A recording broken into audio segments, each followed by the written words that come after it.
change your work, provide more pathways to success and opportunities for men and women across the entire country that are incarcerated at the jail, prison, or I think anyone who's been inside, this resonates with them. I feel people that are outside don't get it. They a lot of times programs started. People like, we need to have in person.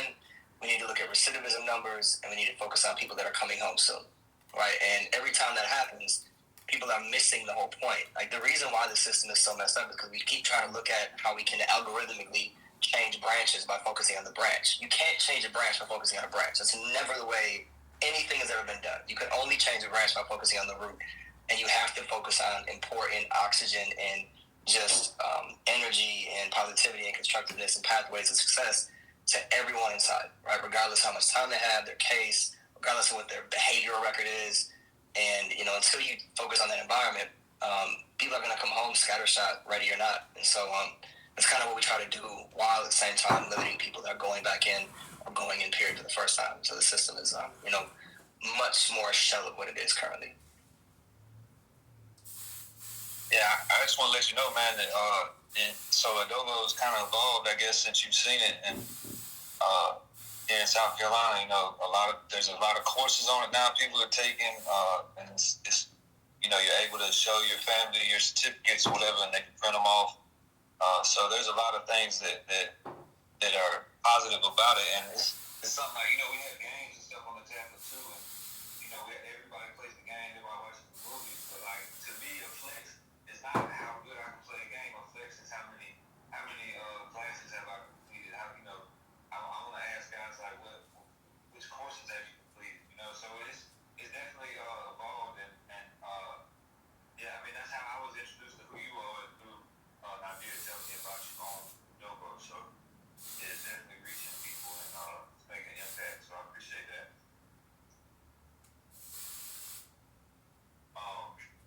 I guess next I'm gonna go with Rob, right? Because Rob goes to a lot of conferences. He's traveled, throughout the country, doing different conferences with Sentencing Project and so forth. And that, the Sentencing Project, the Marshall Project, these are places that I've followed for years now. And so he gets to actually be in the room with me. Particularly, I've been reading their articles for years and years, and he actually has put me in the room a couple times. So it's been real cool to do that. But one of the questions that I asked him was that he traveled to many different conferences and meetings. Which was the most impactful for him this year that he had attended? Now, I'll let you take it from there, Rob. Yeah, thank you very much. Can everybody hear me just fine? Once again, I just want to reiterate that it is a pleasure to be here with so many outstanding leaders all around the country. This is like, as my brother Anthony said, I'm free. I said a moment ago, we sat inside prison and we dreamed of moments like where we could be out here actively involved in our own liberation. And so, again, just, salute to you, Ben, and everyone else here that's just making this possible by being present. So, to Ben's question, I have traveled quite a bit since I've been home. I've been home now for a year and a half, and in that time, I've been married. I've started a family. I'm purchasing a home. My wife has a business. So I want to preface that I'm doing this work as I'm simultaneously building my life. I'm the kind of, my story is such that I didn't, like some of the brothers here that have been in prison 20 years, I didn't do a 20-year sentence straight. I've done what I call life on an installment plan, and that's what incarceration is like in America for so many of us. We're doing life sentences in increments, and so I'm simultaneously figuring out where I can make the greatest impact as a justice impacted leader as I'm figuring out life. No small task, but there's no other way around it, right? We have to learn, and I think the only way we learn is by doing. So I just want to make that clear that this is a journey for me, one that I'm exploring. Every new experience I have, I'm trying to figure out, where do I belong? Where do I most belong? Where can I make the greatest impact? And shout out to you, Shannon. We spoke a little bit through LinkedIn. I think you remember that conversation. Hopefully you do. and Lulu, you too. It's so good to see you again. I'm still waiting for that opportunity to get on that podcast as well. So you mentioned that podcast. I'm gonna shout that out. Um, so the biggest thing I think this year for me that I enjoyed being a part of, number one, I did a research project with the University of Texas where we were educating people about that were formerly incarcerated, justice impacted, who are eligible to vote that they did not know they could vote, and educating them about their vote, their ability to re-enfranchise themselves. Well, the fact that they were re-enfranchised, and so I'm a part of a conversation nationally with the Sentencing Project, where we are exploring ways to educate our justice impacted population about the power of their vote, their franchise. But to Shannon's point, the big issue is that many of us don't see ourselves as a constituency. Like we have to be re-educated about who we are and that we have this collective identity that can in fact change society. So that was a beautiful thing, but that wasn't the most important one, but I wanted to kind of give voice to that. I think the biggest one that was most dear to me was going to Chicago with the National Parole Transformation Project and participating in a panel discussion and also the conference with that was hosted and sponsored by the MacArthur Center for Justice. The conference was called Realizing Release, and so here in Texas, we formed a parole reform work group that I'm partly responsible for holding space for, and because this last incarceration was my fourth incarceration, but my third state incarceration, I was sentenced at 49 years old to a 30-year sentence, which kind of gave me an affinity for people like Ben with life sentences and others that were given lengthier sentences. Because now at 49, I realized they were basically trying to take the rest of my life. They sentenced me as a habitual offender. And so I asked a simple question that I had never asked before in any of my other incarcerations, like, how do you get out? I thought it was a simple question, like, what do you do to go, to trigger an affirmative yes at the parole board? And when I asked that question amongst my peers, I got all kinds of answers that were all over the map. Nobody knew how to get out of prison. We were just guessing. And that prompted me to do some deep dive research while I was incarcerated to figure out what is the board looking for? There was no criterion anywhere that was spelled out. Not in the to Christina's point, not in the law libraries, not in education. There was nothing. The only way that I found any information out was through research of old legal cases and through some reading of newspaper articles and a wonderful magazine that I'm also here as a representative called Parole News Magazine, which we'll also be looking for some support to help build up. So I just kind of land my plan by saying that was the most profound for me because I got a chance to see people all around the country who are grappling with parole. The same issues exist in every state with the states that have parole, and in those states that don't have parole, they're tied to those ideas that are related to indeterminate sentences. Indeterminate sentences, and just grappling with what does it mean for us to build a movement around parole. Just really eager to explore that, build relationships around that, and so we got a chance to do that in Chicago, where I'd say about 150 people came together. We saw many folk, and one of the most meaningful things I was able to do was bring somebody into the room.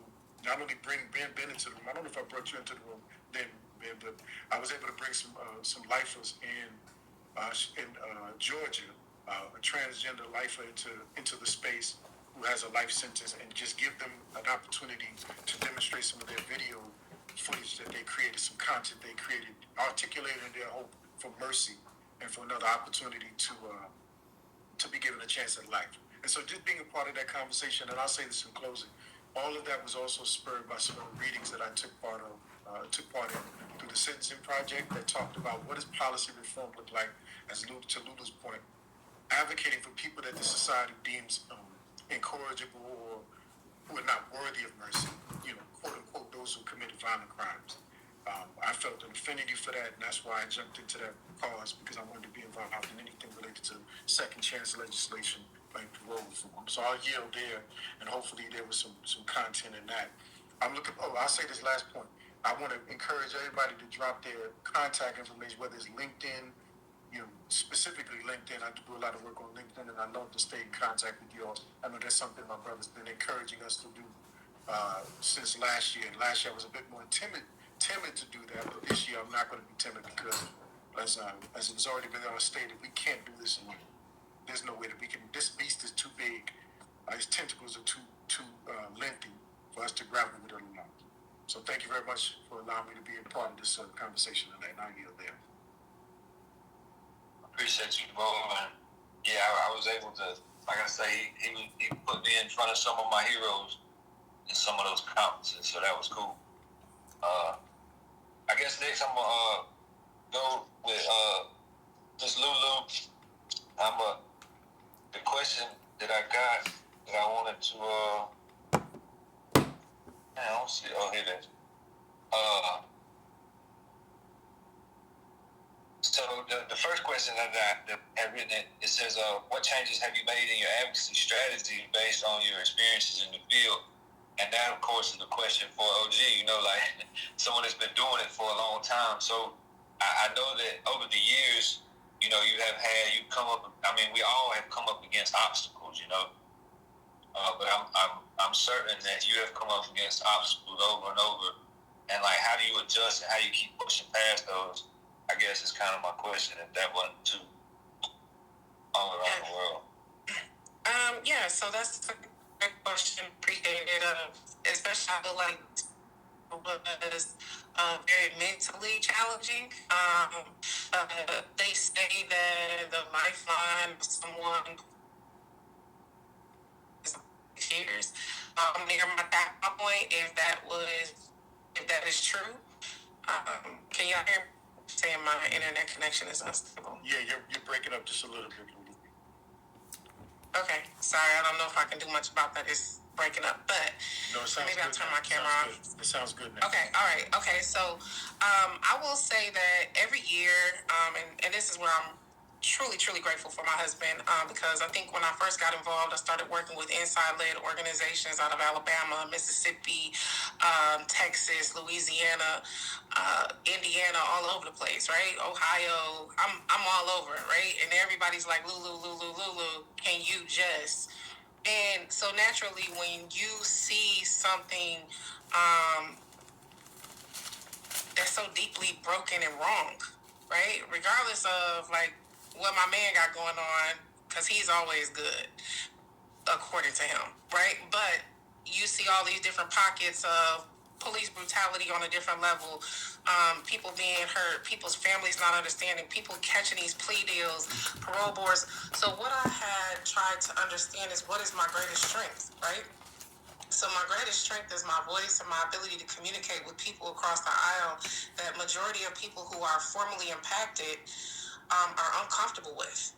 That's not their first point of contact. Like, I can talk to anybody, garbage man or the CEO, right? And so I'm very comfortable in that lane.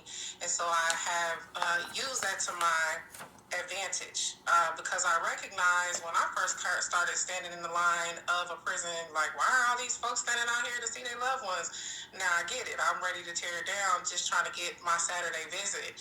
However, people don't understand, and they don't understand the different consequences and repercussions that the families are dealing with, the victims are dealing with, and those who are incarcerated are dealing with. And so as I run into obstacles, I just try to recalibrate. Like, is this an important mountain for me to climb? Is this the hill I want to die on? For example, I was working with a very national organization this past year to come and do something that has never, ever been done in the state of South Carolina. First of all, a Black woman running an organization coming up in the State House with some folks like Shannon Ross and Celia Colon burning sage in the State House, giving formerly impacted people awards for their efforts within the community is unheard of, let alone feeding 300 people. Whether or not they showed me my respect or not, it caused a ripple effect of several other conversations. But the impact from feeling as though the people who were supporting me had let me down in some way mentally derailed me for about 4 months. So here I am, I'm going high on an engine, I'm doing conferences in DC, I'm flying out to California, I'm all over the place. And then boom, something happens, because what has happened is people have made criminal justice reform like an extension of prison for those who have been impacted by the system and those who control the resources that go out, right? So just per se, everyone's fighting for the same resources. And so it's kind of like the doggy dog world of, if you get in my way, I'm going to bite your ear off. Or if you have a great idea, I'm going to take your idea and run with it like it was mine, like I created it. And so for someone who has never, ever even been in prison outside of visiting, I was like, whoa, this was hard for me. Especially, and I felt ashamed that things kind of went down the way that they did, because I knew I had put everything that I had into my efforts, right? And so while many people might have thought it was a success, it was in no way a success to me. I had funders sitting in the room. I had all kind of people who valued and respected me while I was being disrespected by someone who I thought was an OG, who should have been like proud of me. I thought I was making the ancestors proud, And so from that, I basically just had to find myself in a place of like self-evaluation, and then allowing myself the opportunity to rest and heal. And so like when Robert says he wants to be on that podcast, I had to just let some stuff go. Like we had to figure out what was important, and my husband loves to keep me grounded, and I love that for him and for me because he's like, okay, this is enough, you take your break, it's the summertime, mermaid out, do what you do. But in the same token, because I'm so passionate about what I'm doing, and because I work to build so many positive relationships with legislators, with people in professional positions, with people within different large Fortune 100 and 500 type companies that understand when they see me, they know what I'm getting ready to ask for or come about, I can't just close the door, right? And so I had to figure out a way for me to get in a lane that would allow me to continue to add value without being overextended, right? And so that's just something that I advise everyone, especially in this work, because it's like it starts coming, especially when people start knowing your name, everybody wants you. And so what I did do was I scaled back. I scaled completely back from the thousands of people we were helping with medical concerns and inside advocacy concerns directly to the Department of Corrections. And I told the Department of Corrections, hey, y'all got me out here like a whole unpaid FBI informant. You want to work with me? Let's work together. And what I mean by that is, I shouldn't have to let you know when things are going bad inside of your prisons. These are things that you can fix, whether it's food, medical neglect, policy violations. And like I told them, this is not my lane. When you see me, it's because you are in violation of your own policies, because I'm a firm believer that if people think that they can be sued for something, they move differently. And so I just had to get firm in what I knew I was doing and more confident in my skill set and abilities surrounding the policy, the legislations that were in place. And what I did realize is the big takeaway was, in order for me to be successful as a person and as an organization, I had to empower the people around me. And so in the state of South Carolina, that doesn't look like the state of California. In California, you got women ready to rally in the streets. In the state of South Carolina, it's like Facebook warriors. At best, we can do an email campaign. But what I learned is that once people trust you, they're willing to do different things. And so I have opened myself up to be vulnerable to people in the communities so that they can understand why I want to make certain generational changes for them and their family, because I want the best for them just as they might see the best for me. And so I just started moving with the idea that it was more important for me to let people know that I'm about generational change. I don't really care what you did or how you arrived at this place, although there are certain groups of people that I cannot personally work with for lack of knowledge or for other reasons. But if I feel like you are a person who has made good efforts, and what you bring to me is valuable, and there's just another level that you can't get to, you don't understand the law, I will empower other people to help us all work together. And that's not just in the state of South Carolina, that's in any state. And that was another reason why I then was like, hey, I gotta ante up, because initially I was like, oh, let me get a part of these national organizations, they're gonna help me to do X, Y, and Z. And to be honest, a lot of them just water you the fuck down. for lack of better words, right? They water what you do down so deeply that you are now spinning in a whole different circle. That's not the lane that you were even intending to drive down. And so, in order for you to develop such confidence about what you're doing, you have to actually see how other people are moving. And that's what it did for me to go and work with other people in other organizations, national, what have you. When I realized that I couldn't get the information or the assistance that I needed in South Carolina, I connected with the AC Justice Group. And so now I'm connected to 500 women who have who are impacted by the system through their loved ones or through their own time. And if I need 75 emails, I don't have to go begging somebody in South Carolina to help me get these emails to Shane Martin or to whomever. You just got to learn where your allies are. And sometimes, even though people are doing the work, some of this stuff is a waste of your time. If it's not in your lane, don't try to get in the car with them. I mean, it's great to know that everybody's doing a piece because it's enough for us to all eat. But if you have an idea, you have a concept, don't shop it to everyone. Create the full concept and invite people to come in and do a piece or the part that you feel like they're good at, and stop asking people to do things to show up in ways that they are unable to perform. So I don't know if that helps y'all, but I also just wanted to add as a final thought, I do listen and I hear and I watch and I observe.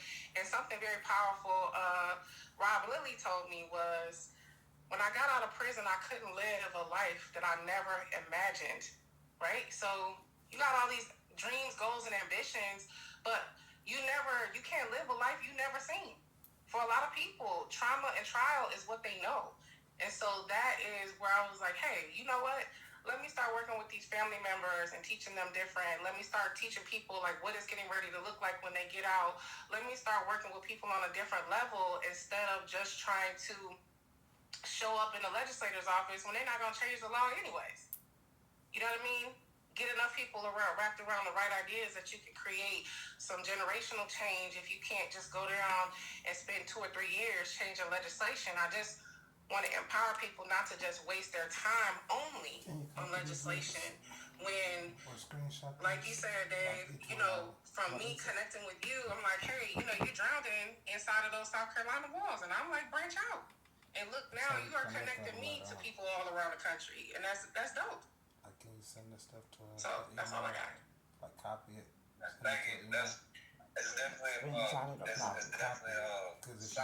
solid advice because you can't get caught up in trying to please everybody and I mean what I found is this group is the people that are on here. This is the group that I've kind of funneled down to.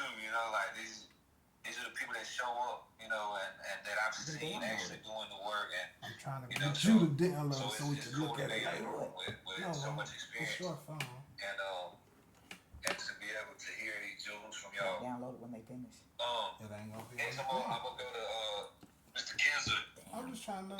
So it's like if we don't work on teams, I'm a it's writer, your phone, baby. And because What did you have do? written, So what to say down? and so what I've seen on Facebook and everything is I see that you get that you've had the opportunity to actually go around and have book signings and share your book with kids and stuff like that. That's like really awesome to me. And you showed up on the news and all kind of different things. So just the first question I had asked you was how has writing and publishing your work make you feel after serving all this prison time? Like all those kind of like Lulu just said, like listen to you what were I'm trying saying. to Listen to what I'm trying to say, and Mama. Before and now you're actually doing it. So how does that feel? send Like all what's that look like those for you? to an email. To you. No, yeah, to me it works. You're on mute right That's now. cool. Just so I can look at them. That's it. Right now, I'm not trying to look at them because I'm trying to listen. All right, one more time. You're still on mute. You're going to get it. Take your time. Is it? Yeah, there you go. There you go. I'm asking you to. No, I cut it off. Never mind. Hey, listen, to answer your question, man, it's been really redeeming. It's been critically important that I play a part in rewriting the narrative about incarcerated people, formerly incarcerated people, people from the slums, people from at-risk communities, all those titles that they give most of the ones who end in prison. It's been important for me to be able able to rewrite that narrative and rewrite that story and defy the stereotype and go against and fight against the stigma, not verbally but in action. You know, so it's been really gratifying and affirming, you know, to be able to see myself in these spaces. I mean, I You don't know, know how like to do Lulu the said, other one. I mean, this Robert stuff, said, I don't know how to work you can't live a life you never imagined. You can only imagine it. You can only so fortunately for me, you know, I was able to realize it, you know, because, you know, prior to coming in, you know, I didn't really have so much trauma